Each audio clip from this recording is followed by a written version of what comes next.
Yeah, that's fine. You can share the full screen. Okay, sir. Thank you.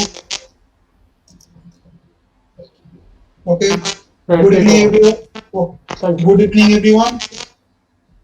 Hello, I'm Dr. Inonilda from India. Today, I'm going to discuss pediatric kidney tumor. In the last class, we discussed about adult kidney tumor. The handling of pediatric kidney tumor is little different, more or less same, but little different. We will stress upon that different portions in our coming lecture. So, first, specimen handling and block selection. In case of pediatric kidney tumor, the whole specimen should be weighed, measured, three-dimensional measurement should be taken, and it should be photographed. Photography allows difficult cases to be discussed in the multidisciplinary meeting later on. Any area of rupture or fissuring should be identified, and any suspicious areas should be inked in different color from the rest of the specimen. The specimen should not be decapsulated, as this makes determination of growth beyond the capsule impossible. Any perirenal or perihilar lymph node should be blocked. The renal vein, renal artery, ureter, all should be identified, and a transverse section block of each taken near the resection margins. The surface of the whole specimen and the renal sinus should be inked, and it should be allowed to dry before opening the specimen. Otherwise, the ink spillage will occur, and it will difficult the interpretation of the margin status. The specimen should be opened with a longitudinal incision to bivalve it, and the tumor should be revealed, and its relation to the kidney capsule, the renal sinus should be demonstrated. While examining the cut surface, you should check the extent of tumor necrosis and whether any cystic changes are present or not. The histopathology report must include the size of the tumor in 3 dimensions and the percentage of non-viable tumor, particularly in cases of NSCT-treated tumors. Now, sometimes the samples are required for cytogenetic study in case of pediatric tumors, because some tumors have some genetic abnormalities underneath. So at least 2 pieces of morphologically different part of the tumor should be sampled, and it should be immediately SNP frozen. If a biopsy is performed prior to the preoperative chemotherapy, then a sample of this should also be frozen. A mirror sample of the tumor adjacent to the frozen sample should be fixed in formalin and studied for histology. At the same time, 10 ml of peripheral blood in EDTA anticoagulant should also be taken. Now the block selection. The sample for histological examination should include at least one longitudinal slice of the tumor, and this is called tumor mapping. The macroscopically different areas of the tumor should be sampled, as well as the sinus lymph node and other lymph nodes. Renal pelvis and lymphatic path, ureter and sinus vessels should also be blocked. The renal vein should be inspected for evidence of any tumor thrombi if present. It is critical to assess whether it is completely resected or not, whether it is attached to the wall of the vessel or not. Each nodule away from the main mass should be sampled in case of multifocal tumors. The tumor kidney interface and the tumor with kidney capsule should be sectioned. Area of the capsule that are suspected of being invaded by the tumor should also be blocked. Areas of perirenal fat where the tumor infiltration is suspected should be taken. The areas of adhesion of the tumor to the surrounding tissue present should also be sampled, and at least 2 blocks of the normal kidney and blocks from abnormal looking areas in the remaining renal tissue should also be sampled. Now, this is the staging system of pediatric renal tumor done by Children's Oncology Group and International Society of Pediatric Oncology. The stage 1 tumors are mainly tumor limited to kidney and that is completely resected. The stage 2 tumors are tumor that infiltrates beyond the kidney but completely resected. The stage 3 tumors are involvement of any specimen margin or tumor in the abdominal lymph node, any peritoneal contamination, residual tumor in the abdomen, or tumor that was previously biopsied for NACD. Stage 4, tumors are tumor showing hematogenous metastasis or lymph node metastasis outside the abdominopelvic region. And the stage 5 tumor are bilateral renal involvement at the time of diagnosis. Now, what are the tumors that we are going to discuss? These are Queen's tumor, the most common pediatric tumor, pediatric renal tumor. Next is mesoplastic nephroma, clear cell sarcoma, rhabdoid tumor of the kidney, and renal cell carcinoma, and some other tumors. In this picture, we are showing a transverse section of kidney in histological slide. The medialmost portion is the renal sinus. It contains vessel as well as fat. First, we will discuss the Wilms tumor or nephroblastoma. Grossly, the tumor presents as large mass distorting the normal anatomical structure of kidney. Multicentricity is seen in the background of nephrogenic rest. The cut surface is solid, gray-white. Pseudocapsules may be present and cystic changes may occur. In this tumor, Wilms tumor, the tumor is extending into the renal sinus. The cut surface is bulging, soft, friable with areas of necrosis and hemorrhage. Now, what are the histological features? The classical histological features of Wilms tumor include a triphasic pattern of epithelial, stromal, and the blastemal component. The proportion of different components may vary, or it may present as a biphasic or monophasic pattern. In that case, diagnosis becomes difficult. Preoperative chemotherapy may alter the histology. This is a classical Wilms tumor with triphasic pattern. These are primitive tubules, these are blastemal cells, and this one is mesenchymal structure.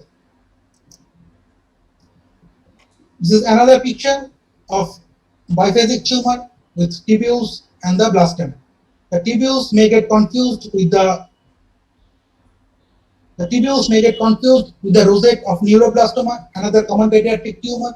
The features that goes in favor of tubules are central lumen, single layer of lining, cell lining, the basal lamina, and the surrounding fibromucoid scrotum. The blastema represents the least differentiated and presumed to be the most malignant component. Several histological patterns of blastema are recognized. Those are diffuse, serpentine, nodular, or basilar. All the 4 patterns may be present in the same tumor. These patterns do not have any prognostic significance. Now, this is a blastemal predominant Wilms tumor showing early epithelial differentiation, but no criteria has been set to discriminate the blastema from the early epithelial differentiation. This may be the tubular structures or epithelial structure. In the basaloid variant, the nest of cords of blastema have a distinctive peripheral palisading of elongated cells with epithelial differentiation. Diffuse growth pattern lacks the pseudocapsule and may infiltrate into the surrounding tissue. Here, the blastema is showing serpentine appearance. The abortive tubular structures with a differentiated epithelial lining can be found. The serpentine pattern of growth is characterized by broad bands of undifferentiated cells surrounded by fibromyxoid scrotum. Here, we are showing the blastema consisting of randomly arranged, densely packed small cells with dark blue nuclei with frequent mitotic activity and inconspicuous cytoplasm. This abortive glomerular structure, other than tubule, this glomerular structure may present in the Wilms tumor as a focus foci of epithelial differentiation. The epithelial component of Wilms tumor is most often of nephrogenic type, in which various stages of tubular or glomerular differentiation are seen. The heterologous epithelial structures that may be present in the form of mucinous, squamous, or neuroepithelial cells. Here, Wilms tumor with a predominantly tubular or epithelial pattern. Now, the mesenchymal element may show a heterologous element, like in this case, it has shown differentiation towards the skeletal muscle element.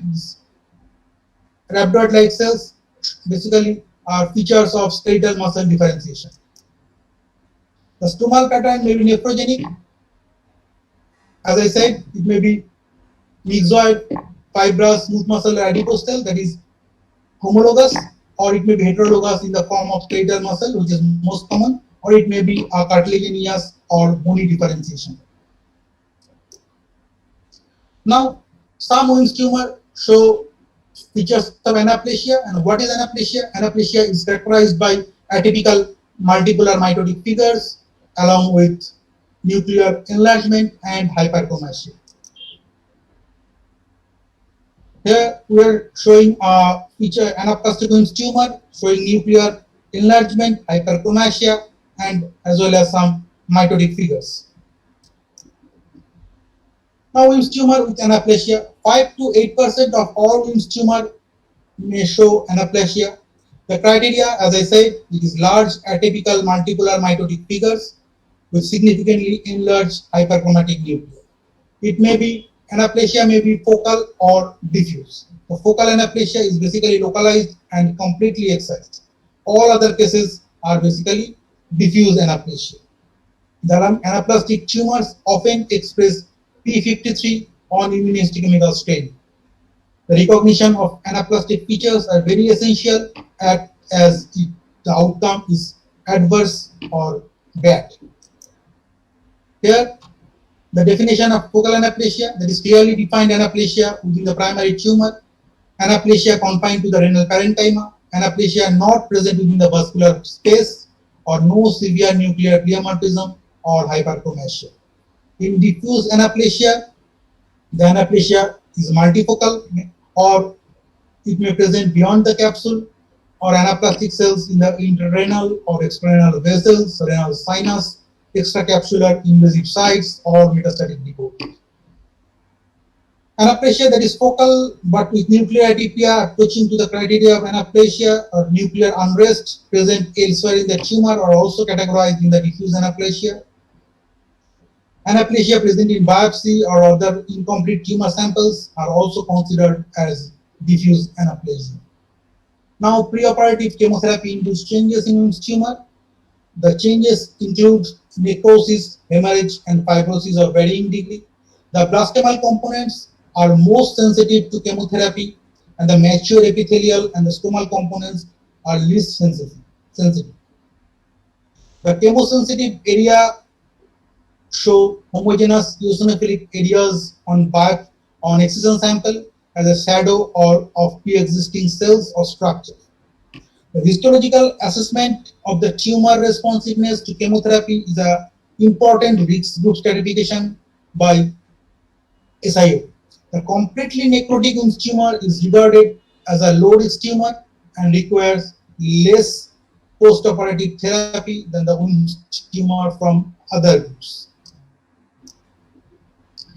This is a picture of a preoperatively treated Wilms tumor. The blastema has been vanished, and the skeletal muscle differentiation and the cartilage can be seen in the form of some tubular structures are also present, but there is absence of blastema.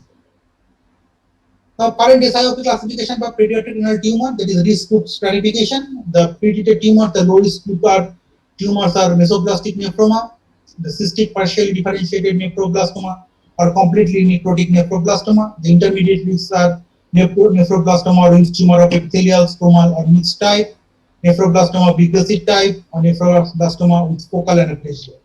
The high risk group are blastomal type nephroblastoma or nephroblastoma showing diffuse anaplasia. And in the primary nephrectomy tumors, the low risk tumors are, that is, without preoperative chemotherapy tumors. The low risk tumors are mesoblastic nephroma and cystic partially differentiated nephroblastoma. The intermediate risk tumors are non-anaplastic nephroblastoma and its variants, and the nephroblastoma with focal anaplasia, and high risk tumor are nephroblastoma with diffuse anaplasia or clear cell sarcoma of kidney on a rhabdoid tumor of the kidney. Here we are showing a electron micrograph of Wilms tumor showing a primitive tubule. This is blastomal epithelial cells forming a lumen. Now, What are nephrogenic rests? The nephrogenic rests are abnormally persistent foci of embryonal cells with the potential of developing into tumor. It may be multifocal or diffuse, then it is called nephroblastomatosis. Two types of nephrogenic rests are seen, that is perilobar and infralobar. They consist of variable amount of blastema, epithelial and stromal component. Majority of them regresses and becomes fibrotic, and some may give rise to tumor. The perilobar rest occurs in hemihypertrophy and Beckwith-Wiedemann syndrome, that is 11p15 gene mutation, and intralobar rest are seen in WGR syndrome, where there is deletion of 11p13 gene, and in Dennis-Diaz syndrome, where there is point mutation in the 11p13 gene. In this picture, we are showing a perilobar nephroblastomatosis, massive enlargement of the kidney. This is normal kidney showing glomeruli, and this is perilobar nephroblastomatosis.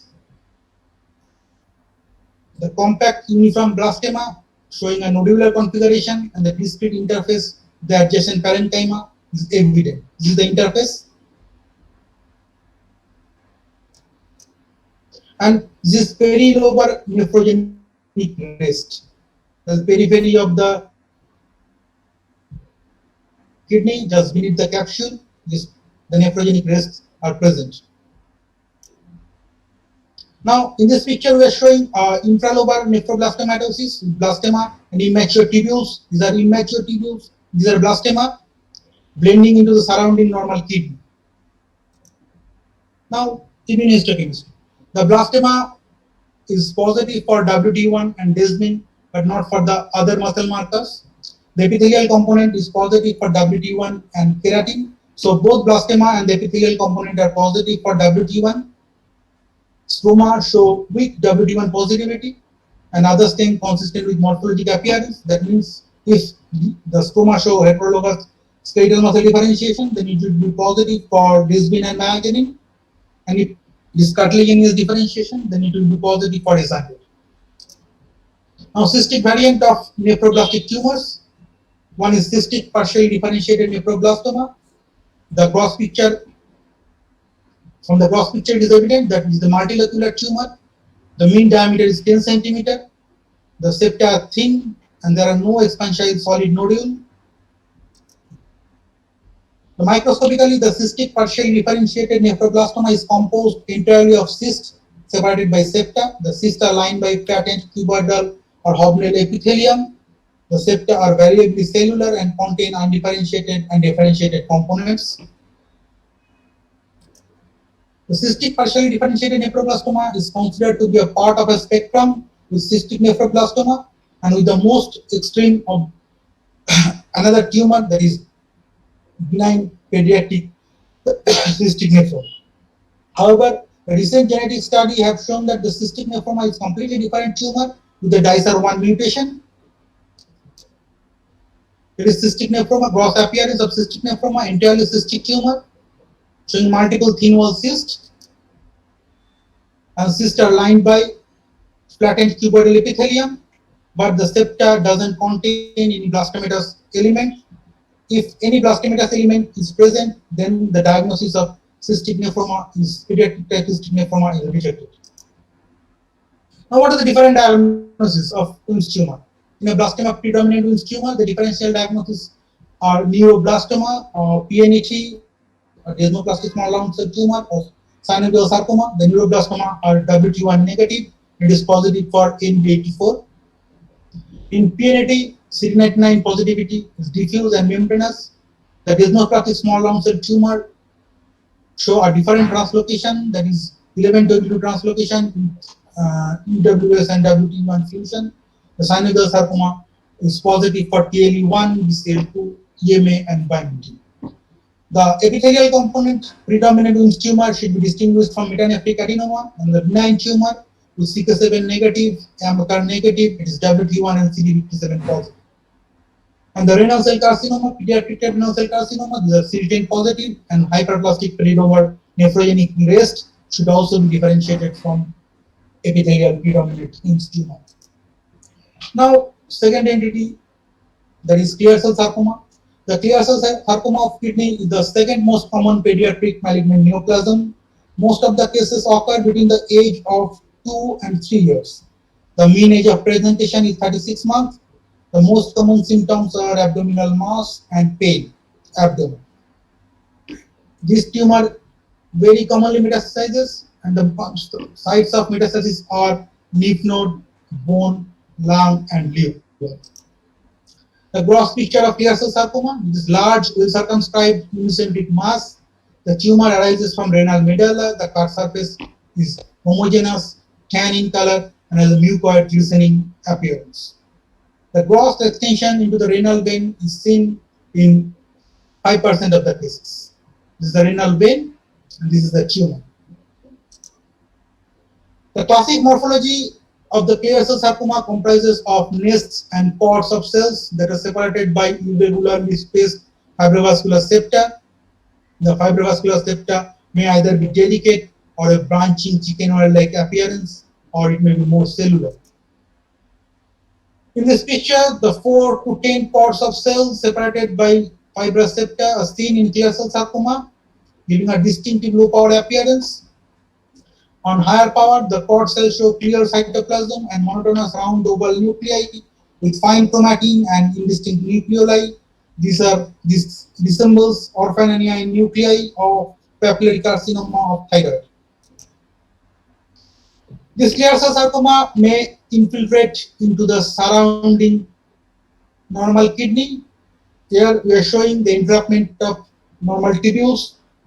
While diagnosis, this should be kept in mind, or it may be misinterpreted as epithelial component of Wilms tumor. Here we are showing another pattern of clear cell sarcoma. Basically, clear cell sarcoma may present histologically as different pattern. Amalgamation of different pattern may coexist within the same tumor. Here we are showing a Verrocchio body type pattern, that is Verrocchio body that is found in schwannoma, we all know. In this tumor, the tumor cells are arranged in palisading Verrocchio body type pattern. This clear cell sarcoma show positivity for BCL6 co-receptor or BCOR. Basically, 2 types of mutation are found in clear cell sarcoma in 85% of the cases. Thus, the clear cell sarcoma shows BCOR mutation or BCL6 co-receptor mutation, and rest 15% of the cases they show a translocation involving YHWA gene. These are various patterns of clear cell sarcoma. The most common pattern is myxoid pattern, followed by sclerosing, cellular pattern, epithelioid pattern, palisading pattern as I shown, the spindle cell pattern, storiform, and the anaplastic pattern.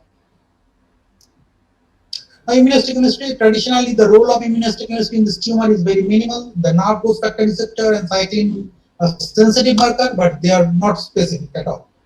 TLE, SATB2, BCL2, CD10 show variable and non-specific positivity.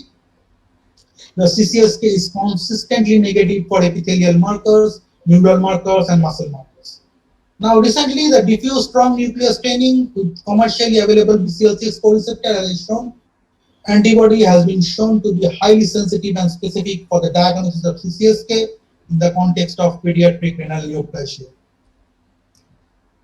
Now, what are the differential diagnosis of CCSK? That is blastomal predominant Wilms tumor, cellular congenital mesoblasthic nephroma, and metanephric stromal tumor. The CCSK shows insidious growth pattern with entrapment of the renal tubules, frequently regularly spaced vessels, and fine nuclear chromatin.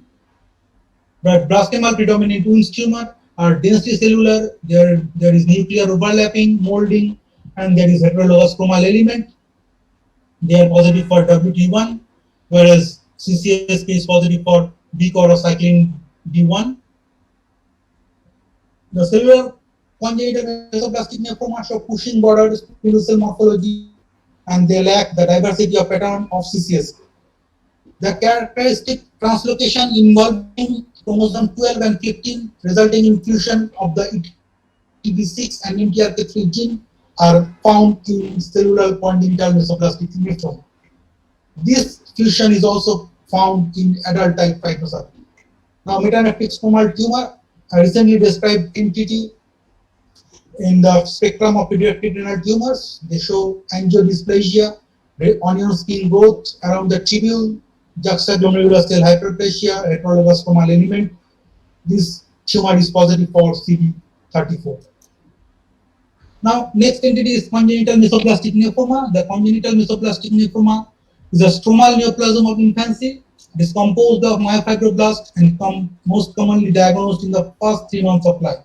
That is, in the infancy, it is the most common renal neoplasm of infancy and presents as abdominal mass. They arises from infantile renal sinus. The classic variant of CMN show no consistent genetic abnormality, whereas in cellular variant they show translocation 12-15, resulting in ETV6 and NTRK3 fusion gene. This is the cut surface of CMN, showing yellow-white bulging cut surface and focal areas of hemorrhage. The classic pattern on histology, that is intersecting bundles of uniform bland spindle cells without nuclear atypia. Mitosis is not evident. They are morphologically very much similar to infantile fibrosarcoma. CMN also infiltrate and may overgrow the normal renal elements like tubules or glomeruli. And dysplastic renal tubules are also seen, as well as the cartilage are often found in mesoplastic nephrom. The cellular mesoplastic nephroma in the low power view, it shows the hemangiopericytomana blood vessels. The high power shows mitosis, the mitosis and pycnotic cells and moderate nuclear atypia, enlarged nuclei and vesicular chromatin, and small nucleoli. These tumors have a pushing border and are composed of poorly formed fascicles. The tumors show high mitotic rate. The mixed CNM, that is composed of both classic and cellular CMN, are also found. The immunoreactivity for actin and for desmin are seen. They are non-reactive to CD34 as opposed to metanephric stromal tumor. The ultrastructurally, these tumors have the features of myofibroblast or fibroblast. Now, rhabdoid tumor, they comprises 2% of all renal neoplasm of children. The mean age of presentation is approximately 1 year. 80% of the patients are diagnosed in the first 2 years of life. Hematuria and abdominal pain are the most common mode of presentation. The primary external rhabdoid tumors can be seen in both children as well as in the adults, particularly in the CNS neoplasm. The unifying feature at all sites, the presence of mutation or deletion of INI1 gene located at chromosome 12, long arm of chromosome 12, the band 11. Grossly rhabdoid tumor is usually round, pale, soft, and unencapsulated. Satellite tumors may also be present. There is diffuse growth of the neoplastic cells, the monomorphic neoplastic cells. Here are overrunning native glomeruli. The cells show eccentrically placed enlarged nucleus with prominent conspicuous eosinophilic nucleoli and abundant eosinophilic cytoplasm. The vascular invasion is usually extensive. They show cytological triad of, as I said, vesicular chromatin, prominent cherubate, eosinophilic nucleoli, and hyaline-filled cytoplasmic intrusions. Loss of SMARCB1, also known as INI1, on immunohistochemistry, the sensitive and specific marker for this neoplasm. Now another tumor, that is ossifying renal tumor of infancy. This intracalyceal mass composed of osteoid trabeculae, osteoblast-like cells, and spindle cell component. The tumor arises from the medullary pyramid. The usual age of presentation is 6 days to 2 years. There is striking male predominance. The three major components are seen: the osteoid core containing osteoblastic cells, and peripherally a bland spindle stroma is seen.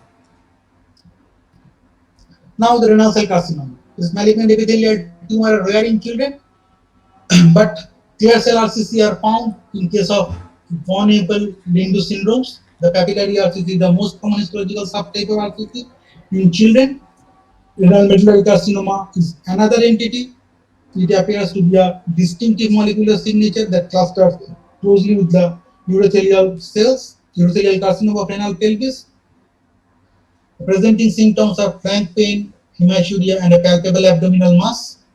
There is this medullary carcinoma, the sheet-like arrangement of the cells infiltrated by acute and chronic inflammatory cells. The cells are highly pleomorphic with enlarged nuclei, vesicular chromatin, and conspicuous nucleoli.